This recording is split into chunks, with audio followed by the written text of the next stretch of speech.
મોટાને તો ભાવશે જ, પણ તમારા બાળકોને પણ ભાવશે એ રીતે એકદમ ટેસ્ટી એવા કારેલાનું શાક બની અને રેડી છે. મારી યુટ્યુબ ચેનલમાં ઘણા બધા રીતે મેં કારેલાના શાક બનાવ્યા છે અને વધુ એક રીત તમારી સાથે હું શેર કરી રહી છું. તો તમે જોઈ શકો છો કે આ કાઠિયાવાડી કારેલા મેં બનાવ્યા છે અને એને મેં માટીના વાસણમાં સર્વ કર્યા છે. તો ચલો આપણે એની પ્રોસેસ જોઈ લઈએ કે કઈ રીતે આ ભરેલા કારેલા મેં રેડી કર્યા છે. તો કારેલાનું શાક બનાવવા માટે આપણે આવા મીડિયમ સાઇઝના કારેલા લઈ લીધા છે. જો તમને નાની નાની સાઇઝના મળે તો વધારે સરસ શાક બનશે અને આવી રીતના મોટા હશે તો આપણે એના 2 ભાગ કરવા પડશે. એટલે આ રીતના નાની સાઇઝના મળે તો પહેલાં આપણે એ જ કારેલાને લેવાના છે.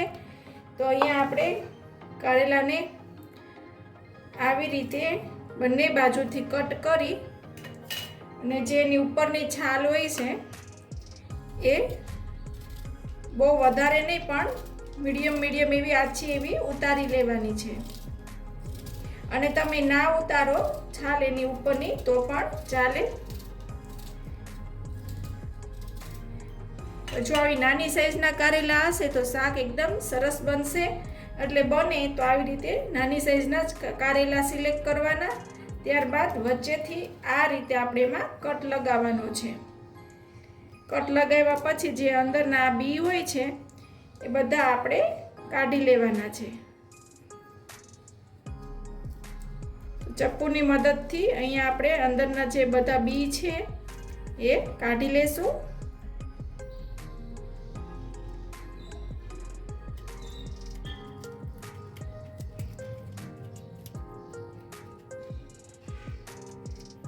આ રીતે આપણે અહીંયા એને રેડી કરી લેશું. તમે જોઈ શકો છો કે આપણે અંદરથી જે બીજનો ભાગ છે એ કાઢી લીધો છે.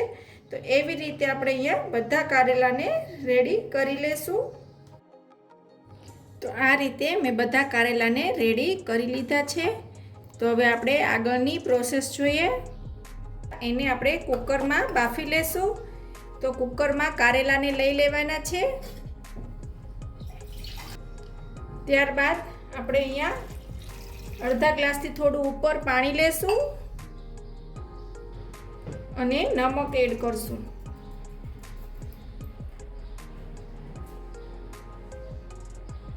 અને ત્યારબાદ કુકરનું ઢાંકણ છે એ બંધ કરી અને 3 સીટી થાય ત્યાં સુધી આપણે એને બાફી લેશું.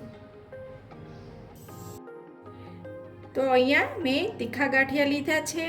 1 બાઉલ જેવા તીખા ગાંઠિયા છે. આ જગ્યાએ તમે મોળા ગાંઠિયા પણ લઈ શકો છો અને એકય ગાંઠિયા ઘરમાં ના હોય તો તમે ચણાના લોટને શેકી અને ચણાનો લોટ પણ લઈ શકો છો. તો આને આપણે મિક્સરના જારમાં લઈ લીધા છે. તો હવે આપણે એને અધકચરા વાટી લેશું. તો આ રીતે અધકચરા થઈ જાય પછી એમાં આપણે 1 મોટી ચમચી તલ લેશું અને ફરીવાર એને ક્રશ કરશું. બહુ એકદમ આપણે એને પેસ્ટ નથી કરી નાખવાની. અધકચરા રહે એ રીતે જ આપણે અહીંયા એને ક્રશ કરવાના છે. તો તલ નાખ્યા પછી તમે જોઈ શકો છો કે મેં એને અધકચરા ક્રશ કરી નાખ્યા છે. તો હવે આપણે એને એક બાઉલમાં લઈ લઈએ. તો અહીંયા જે આપણે તીખા ગાંઠિયા દળી અને રેડી રાખ્યા હતા એ તીખા ગાંઠિયા લઈ લેશું.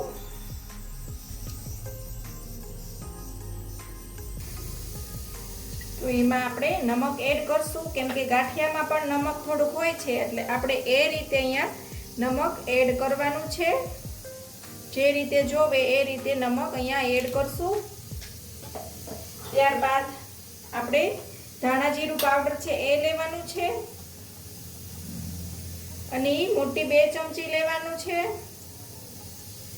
ત્યારબાદ 1 ચમચી હળદર પાવડર,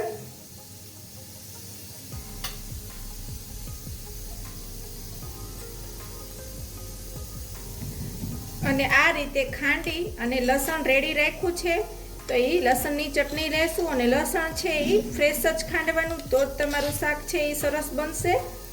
એટલે મેં 7 થી 8 કળી લસણને ખાંડી અને એની પેસ્ટ બનાવી લીધી છે. એમાં લાલ મરચું પાવડર નાખી અને લસણની ચટણી બનાવી અને રેડી કરી લીધી હતી.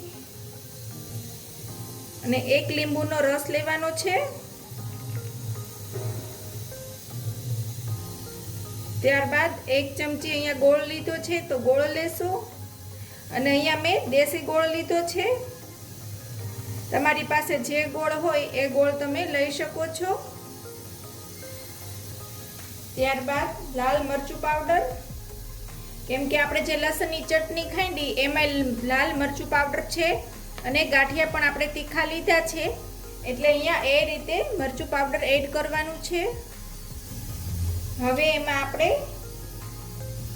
1 પાવડું તેલ નાખશું એટલે કે 1 ચમચા જેવો અહીંયા આપણે એમાં તેલ એડ કરવાનું છે.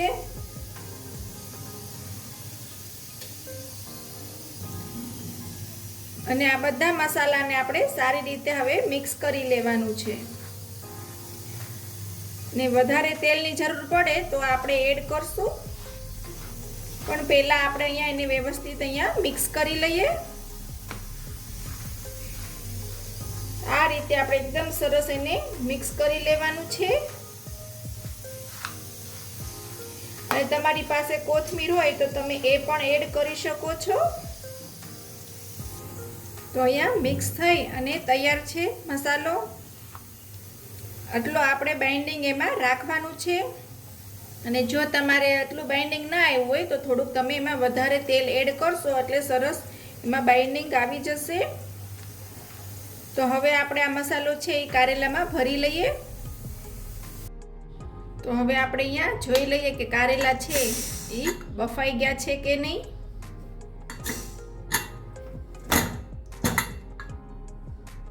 તો અહીંયા જે કારેલા છે એ એકદમ સરસ બફાઈ ગયા છે. તો હવે આપણે કારેલાને બહાર કાઢી અને આપણે એમાં હવે મસાલો ભરી લેશું. આ રીતે એકદમ સરસ પ્રેસ કરી અને કારેલાને ભરવાના છે.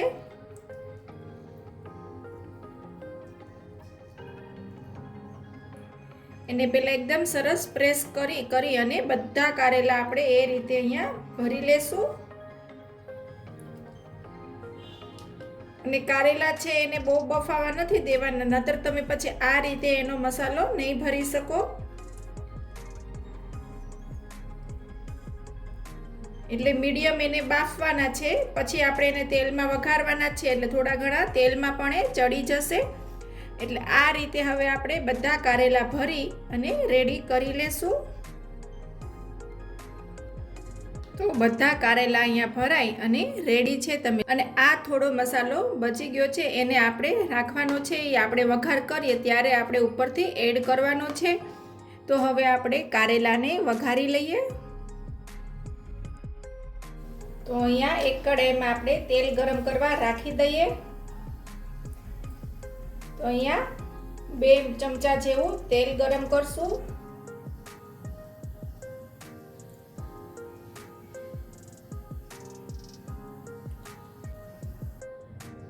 તો હવે એમાં આપણે રાઈ નાખશું.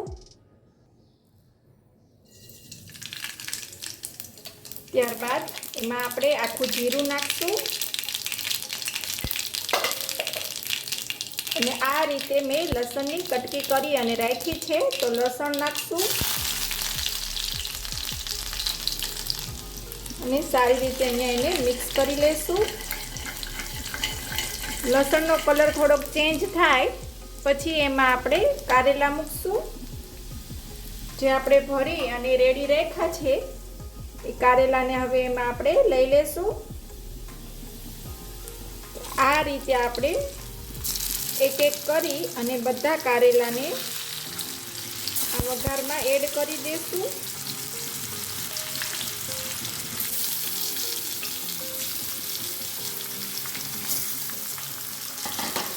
અને એકદમ આપણે એને હળવા હાથે મિક્સ કરવાનું છે. આ રીતે આપણે એને મિક્સ કરી લઈએ. અને મારી YouTube ચેનલમાં બીજી પણ ઘણી રીતે કારેલાના શાક મૂકેલા છે, તો તમે મારી ચેનલમાં જઈ અને બીજી રીતે પણ ભરેલા કારેલાનું શાક જોઈ શકો છો.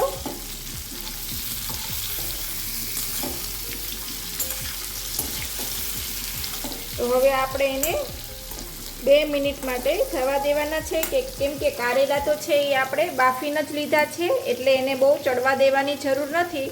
પણ ઉપરથી થોડા ક્રિસ્પી થાય એવા થઈ જાય એટલે આપણે ઉપર મસાલો અને ટમેટાને એડ કરવાના છે.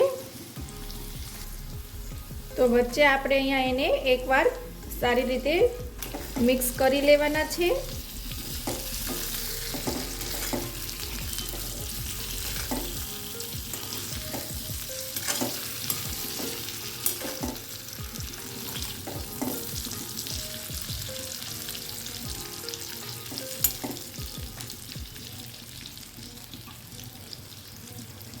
તો હવે એમાં આપણે ટમેટા એડ કરશું. અહીંયા એક નંગ મેં ટમેટું લીધું છે અને એને કાપી અને રેડી કરી લીધું છે.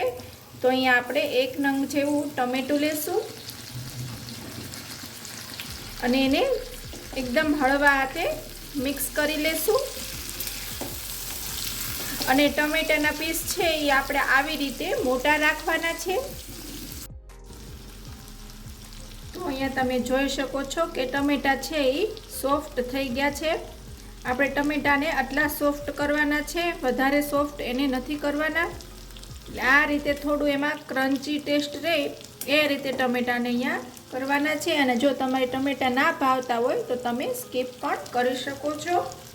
ત્યારબાદ જે આપણે સ્ટફ કર્યો છે જે મસાલો, એ મસાલો હવે એમાં આપણે એડ કરશું, જેથી કરીને કારેલાની ઉપર પણ સરસ એવો મસાલો ચડી જાય અને ખાવામાં ખૂબ જ સરસ લાગે. એટલે આ રીતે જે મસાલો વધ્યો છે એને આપણે આવી રીતે ઉપરથી એડ કરી લેશું અને હવે એને સારી રીતે આપણે મિક્સ કરી લેશું.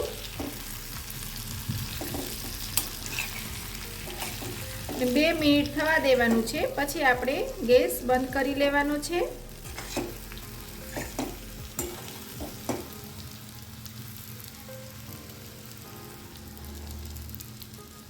તો અહીંયા તમે જોઈ શકો છો કે એકદમ સરસ કારેલાનું શાક છે એ બની અને રેડી છે. તો હવે આપણે એને સર્વિંગ બાઉલમાં સર્વ કરી લેશું. અને આ કાઠિયાવાડી કારેલા છે એટલે આપણે કાઠિયાવાડી રીતે સર્વ કરશું એને. તો બની અને રેડી છે આપણું કારેલાનું શાક. તો અહીંયા મેં એને માટીના બાઉલમાં સર્વ કર્યું છે, તમે જોઈ શકો છો.